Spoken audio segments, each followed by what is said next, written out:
Consider this scenario. You're walking down a side street and are suddenly suspicious of an approaching stranger. What should you do? How should you act in order to best protect yourself? In today's society, more and more seniors face the possibility of being physically threatened. It's important to understand these threats and learn how to protect yourself. Knowing a few simple steps could make the difference between life and death. Today, we have martial arts expert and great-grandmother Mary Davis here to demonstrate a few easy ways to fend off an attack. These steps can go a long way toward promoting confidence and keeping you safe in all kinds of situations. Welcome to PACE, Mary. Thank you. Let's begin with how you got into the martial arts in the first place. Well, I started at age 57, so I was not a young person when I started this. And my granddaughter, who was about 5 years old at the time, was taking martial arts. And then her mother, my daughter, started in the adult class.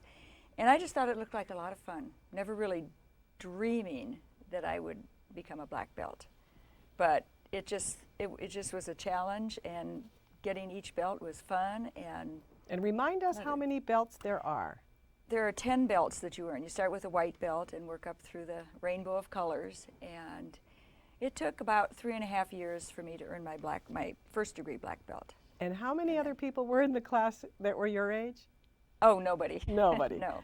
And they were mostly my daughter's age, which was about 20-some years younger than me. Yes, I can imagine. And so you are very unique, and it's very impressive that you're doing this at all. But now you're taking this to another level where you've decided to teach seniors some self-defense. Right. And how did that come about? I got involved with the County Aging and Independent Services through a radio show that I did, and they decided, the Aging and Independent Services wanted to put on these senior expos where they would do an hour of physical self-defense and an hour of financial self-defense with the district attorney's office.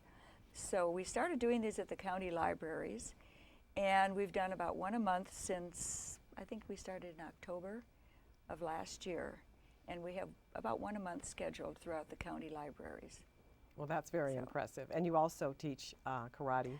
I teach at my dojo, and one of the classes that is my personal favorite is I teach a group of special needs kids. We have about 15 of them from age 5 up to about age 17, and they're physically or mentally challenged, and it's great fun. Yeah. That's wonderful. And so you teach them karate and self-defense at the same time. They learn a little bit of self-defense. Mostly they learn a little bit of karate, but with learning discipline and respect and confidence. Very good.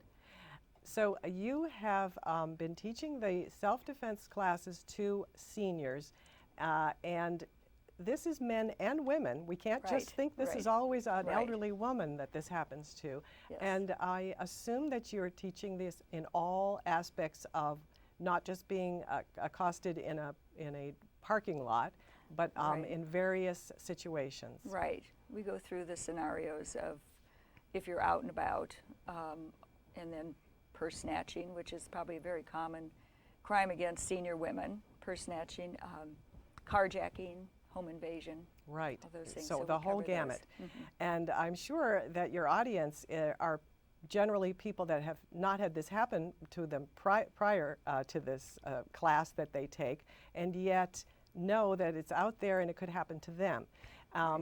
But I'm sure you have people that are hesitant to think about karate in using karate when you're 80 years old. So how do you get through to people who are saying, I'm too old for this?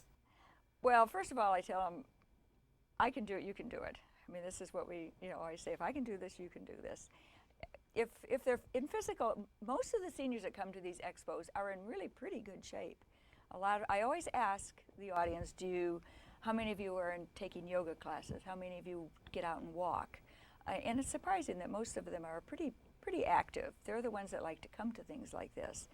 And so I really don't teach them karate at this, but what we do is we teach some self-defense moves that anybody can do without a lot of instruction and practice. It's always good to practice the things that we teach at home, but you know, just the very, very basic things, it's kind of just a reaction.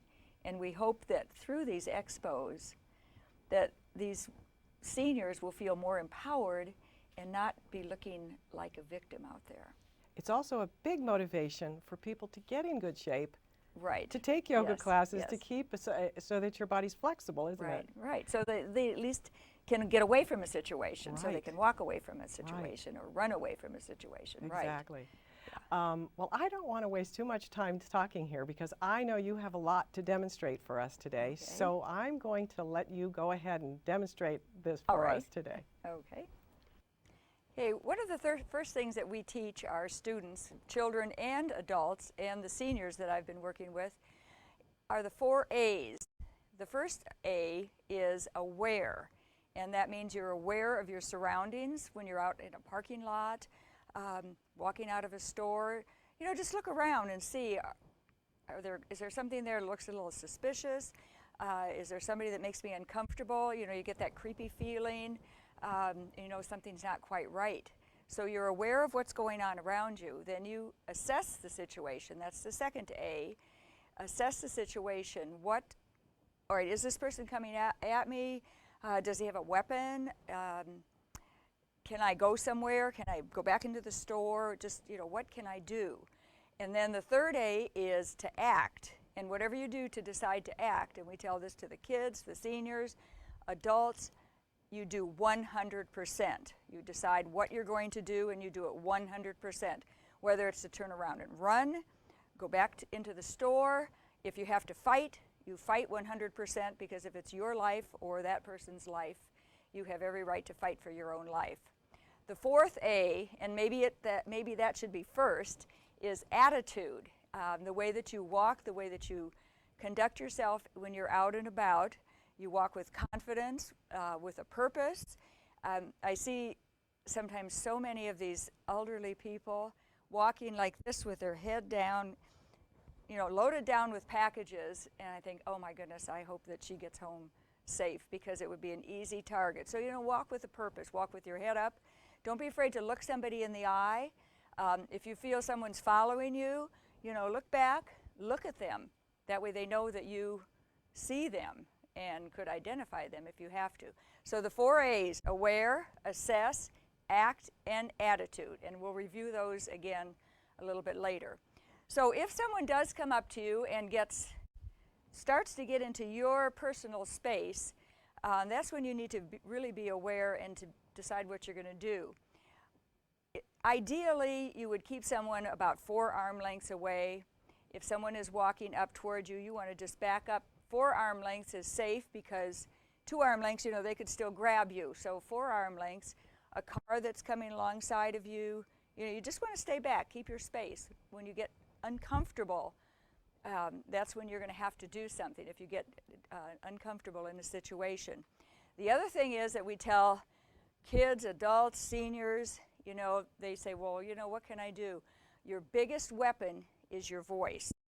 Okay, everybody has a voice, or they can carry a whistle with them, something that will make a loud noise. Making a loud noise is going to discourage most people from attacking. I mean, they want you to be quiet. You know, they want this little old lady to be quiet and not make a lot of noise and not make a fuss so I can grab her purse or knock her down or whatever I want to do. So using your voice, and we teach to put your hands up like this. This is a self-defense stance. It's not a threatening. I'm not standing like this where a bystander could say, well, she's ready to hit. My hands are up, open. They're up high so I can protect myself. My hands are up, and if someone is coming at me that I need to tell to get away, I would just say, back off, back off. I don't know you, you're a stranger. Yelling help, usually people don't want to get involved because it might be a domestic dispute, you don't know. So, but yelling something like back off, I don't know you, you're a stranger. You could yell call 911 and hopefully someone around will come to your aid. I'm going to ask Ginny to come up here and demonstrate a little bit about the back off part. So she now has not had any real training, so this is something you can do. You can practice this at home. So her hand, I'm threatening her. I'm coming up. She's getting uncomfortable with me getting a little bit close. So she puts her arms up, kind of relaxes. You don't want to put your arms out like that, just up. And she is saying, back off, back off. And while she's saying back off, she's backing up, because what does she want to do? She doesn't want to fight me. She wants to get away. That's, she wants to get away and be safe. So, but I keep coming at her, back off, and she's backing off, telling me to back off. Maybe I take a swing at her with an arm. She can block because her arms are up. She can block. And then she's going to go right for, this is my nose right here, and she's going to, with the palm of her hand. Good. Excellent, Jenny. Okay, so you want to use the palm of your hand rather than a fist, because if I were to hit somebody in the side of the chin with a fist, it's probably going to hurt my hand more than it's going to hurt. There's a lot of bone there. So I'm going to use, this is Bob, my body opponent bad guy, and talking about some of the striking areas that if you do have to hit someone, if this is a matter of life or death, there are areas that you can strike. One is the nose. So you're coming right up to the nose. You know how it feels if your nose gets pushed into your head. It hurts a lot. So your nose, always with the palm of your hand. And then if you want to do what we call a tiger claw, this way, in case you miss the nose, your fingers are going to go right into the eyes. The chin, coming up right underneath the chin. You know that if if someone is bothering you, you know how it feels when you clap the ears. You can go to the throat with your fingers. If you do your own throat, you know that hurts a lot. You can go right in there. You could also have a weapon or a stick or something, a pen, anything in your hand, and use that as a weapon there into the throat. And then there's always, if you're in that close, you can use your elbows and the knee to the groin. But that's if you're in there really close and you have to get away. Okay, I'm going to ask Chuck to come on up here. Okay, he's going to be the big bad guy that is going to do a couple things that I'm not going to like, so I'm going to show you how to get away from him. First of all, if I'm walking down the street and he comes up behind me and grabs me in what we call the bear hug, okay, if I just stand like this, he could probably pick me up and take me away, okay?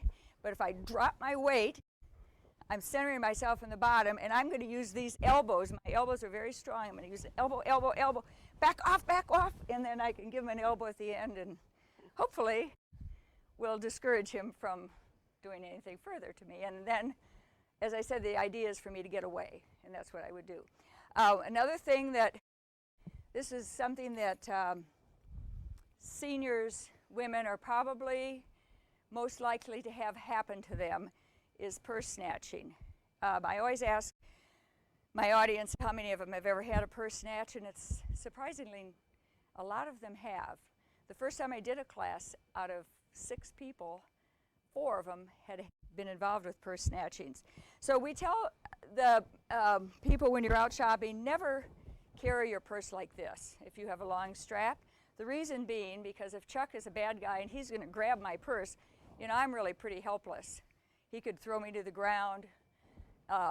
Sometimes they say, cut the purse off, but it could really hurt me a lot. So if you're going to carry it like this, make sure you have it in front of you but he could still grab the strap. So we recommend that you carry your purse this way, carry it in front of you so that he can't grab it. And if you're walking with somebody, Bob's a good guy right now, carry your purse on the same side that he is, not on the outside. So if I'm walking like this and Chuck tries to grab my purse, go ahead, take it, okay? Don't fight over a purse, because he could knock me to the ground and I could be hurt, and I don't want to do that. Don't carry anything more than you can afford to lose, okay? So actually what I do now, and I always tell the seniors this, and a lot of them have said they've gone ahead and done this, is just take a little purse that's got your credit card, a little bit of money, your driver's license, stick it in a pocket when you go out shopping instead of carrying the big old purse, which is just a nice target. Thank you, Chuck. I might have you come back up here again. Okay, so we're talking about different things that can happen to you, okay? And for seniors, one of the things, the purse snatching is something that happens to a lot of seniors. The other thing is carjacking. Okay, so one of the things we always know to do when we leave the shopping center, leave the store, is have your keys in your hand, okay? You don't want to have a purse that you're rumbling through when you get to your car looking for your car keys. Have those keys in your hand. Most of us now have the little clicker on our car. Don't unlock your car from any further away than like right here, okay?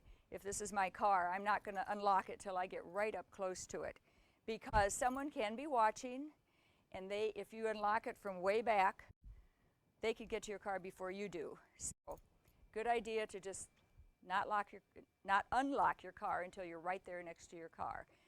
Then get in your car, lock the doors right away. I see so many women, and a lot of them, sometimes the younger women, they get in their car, the door's wide open, they got to make that phone call before they start driving. They got to put their coffee in the place, they got to put their purse down, their packages. They do all this with the door open.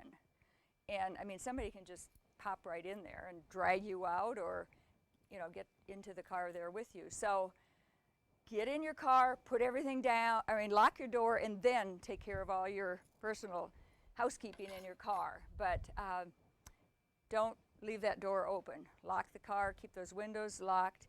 When you're in a car, if you have a new car, a lot of times the window will go down the minute you press that button. I don't know how many of you have cars like that, but make sure you know your car, and can you just open it just a crack if someone would come up and ask you a question. You don't want to let it go all the way down and have someone that could reach in and grab you. Okay, so carjacking, once again I say, if they want to take my car, take my car, okay? The only thing is, don't ever get into a car with somebody. They try and get you in your car. You don't want to get into a car with somebody, because the chances of you coming back alive are very slim. And I would say I would not fight for any of my personal belongings unless it comes to my children, or of course my children are big now, but my grandchildren or my great-grandchild. That's when I would fight for my life and make sure that nothing would happen to them. So otherwise, material things, give them away. Doesn't matter. You can always get that back. I talked about a whistle. So when you're out walking and you want to have a whistle with you, I won't blow this because it's very loud, but this is one of the things we give all the seniors at the senior expos. And it's a whistle, so if you don't have a real loud voice, carry a whistle with you. But don't carry it in your purse where you can't get it, or in a pocket. Have it in your hand.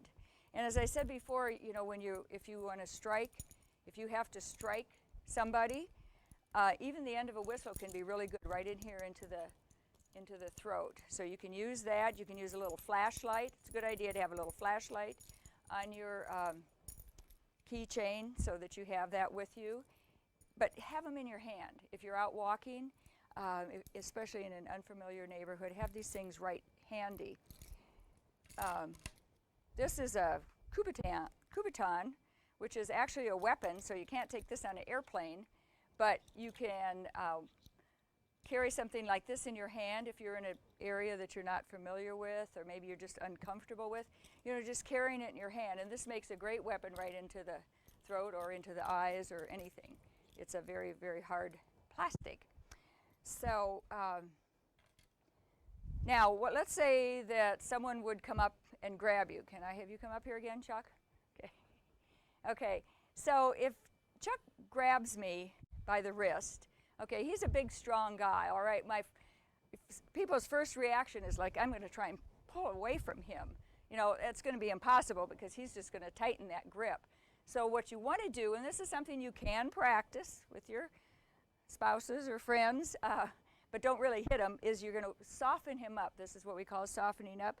I don't have shoes on, but usually I'd be out with shoes, and I would just go right into his shin, his knee, or stomp on his foot, and then I'm going to grab I might also have to wrap his knuckles, and then I'm going to pull my hand out between his thumb and fingers, just like that, and I might come back with an elbow if I need to, and I'm taken off. Okay, so and if he grabs me on the cross hand grab like this, the same thing. I can wrap his knuckles. That's going to hurt because it's kind of a tender spot on him. I'm going to soften him up by kicking this way, bring my hand this way through the thing, and then I can come back with an elbow. Okay, so these are all things that you can practice and do, and they do work. They do work, even with a big, strong guy like that, right? I could get away. Okay. Yes, All right. Thank you very much. So the other thing that I want to talk about just really briefly is home invasion. What's the safest thing to do? Don't answer your door if it's a stranger. Make sure you know who's at the door. If someone's coming to work, make sure that they have identification and that you ask them for their ID. Don't open your door.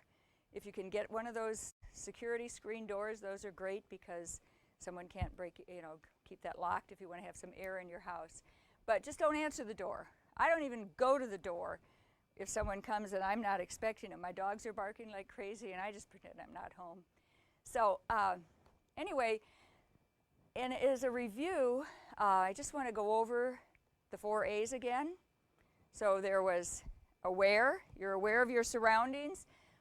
Don't just walk blindly out into a parking lot, but look around, make sure that you see what's happening around you. Be aware. Assess the situation. If something gives you the creepy feeling, decide what you're going to do. When you're driving around, kind of think in your mind, gee, what would I do if such and such happened or whatever? You know, kind of run these scenarios through your mind. Assess the situation, then act. And remember, we act 100%. If this guy comes up to me, I'm going to have to be committed to go right for the eyes, okay? I can't think, oh, it's going to be yucky, yucky, yucky. I have got to be committed to do that because this person is meant to harm me. Now, you can't harm anybody more than is necessary for you to get away. So if I do this and I happen to knock Bob to the ground, I can't stomp on him until he's dead if I'm able to get away. But this is something you have to be accountable for your actions. And then the 4th A is attitude, meaning that you walk with confidence, look like you have a purpose, look around you, look at the people who are around you, and make sure that you know what your surroundings are and don't look like a victim, but look like you are a confident person with somewhere to go. So, Ginny, did you have any other questions or That was so comments for me? informative. Okay. I learned that I need to be proactive and to think about things before I even leave the house and Right. before I leave the store, etc. So that's really helped me a lot. One of the things that I think people are wondering perhaps is, what about weapons? Should I carry mace? Should I learn how to use a gun? Okay. Personally, I would say no. Unless you are well trained in the use of a gun, if you have a gun in your house, where are you going to keep it? Is it going to be loaded? And you're going to have your grandkids come over and there's a loaded gun in the house? Is it going to be somewhere where you can get it? I mean, if it's, by your bed maybe and someone comes into your bedroom. But I personally would say no to a loaded gun. I'm not a real gun fan. Okay. So, and I have to admit, I've never even shot a gun. We do learn how to take a gun away, but I would say no. Mace, there's classes you can take about learning how to use mace. Right. Okay. But if you are outside and you have this can of mace and there's any kind of wind, what's going to happen? It's going to come into your eyes. That's true. Yeah, I would That's say you could true. use the canister as a weapon, but I don't know. One of the seniors told me that she took a mace class, and by the time she finished it, she decided she was never going to use the mace again. So if you are an elderly person and you're walking with a cane, is there any way you can use that as a weapon? Definitely. Chuck, could you bring me my cane, please? Thank you. Okay, we've got a cane here that, anybody that sees someone with a cane is a lot less likely to attack because they know they can get hit with a cane. There are classes you can take to learn how to use a cane, but basically, if someone comes at you that you need to get out of there, you can just take a swing at the knees. It doesn't take a lot of pressure to knock those knees. So just right at the knees would be perfect. Poke them right into the midsection. Or if you want to be really, up into the head. They have some classes, I know, on the computer. They are cane fu. Amazing. Where you learn how to use this hook to hook somebody. But just as a basic thing, I mean, this could be a golf club. It could be an umbrella. Anything stick, that you're carrying with you.